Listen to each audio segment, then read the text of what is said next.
আসসালামু আলাইকুম রহমতুল্লাহ। পীরাউলিয়ার বাংলাদেশ, সুফি সাধকের বাংলাদেশ। এই উপমহাদেশে সুফি সাধক আউলিয়া ইকরামগণ ইসলাম প্রচার করেছেন, কালেমার দাওয়াত দিয়ে মুসলমান বানিয়েছিলেন।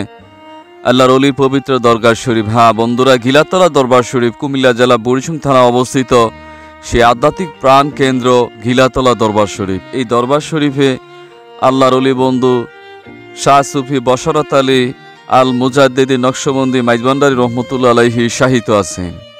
তিনি 3টি দরবার থেকে সাধনা করে উচ্চতর কামালিয়াত লাভ করেছেন আল্লাহর ওলি। তিনি তার শৈশবকাল থেকে কলকাতা শহরে বিখ্যাত আউলিয়া নূর মোহাম্মদ নিজামপুরি রহমতুল্লাহ আলাইহি, ফতেহ আলী ওয়াইসি রহমতুল্লাহ আলাইহি, পরবর্তী তিনি কলকাতা থেকে বাংলাদেশের সুনামধন্য আউলিয়া বিখ্যাত সুফি সাধক সৈয়দ গোলাম রহমান বাবা ভান্ডারী রহমতুল্লাহ আলাইহির কাছে বায়াতে রসুল গ্রহণ করেন।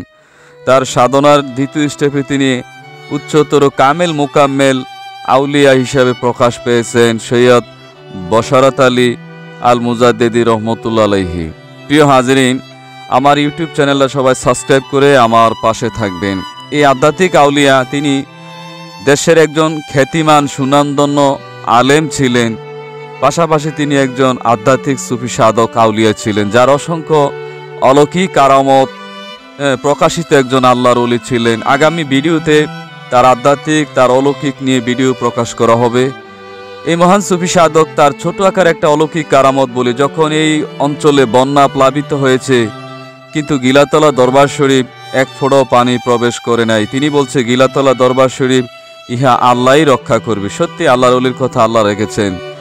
তো গিলাতলা দরবার শরীফ একটা প্রসিদ্ধ সুন্নি দরবার শরীফ। প্রিয় হাজিরিন, আমার বন্ধুরা,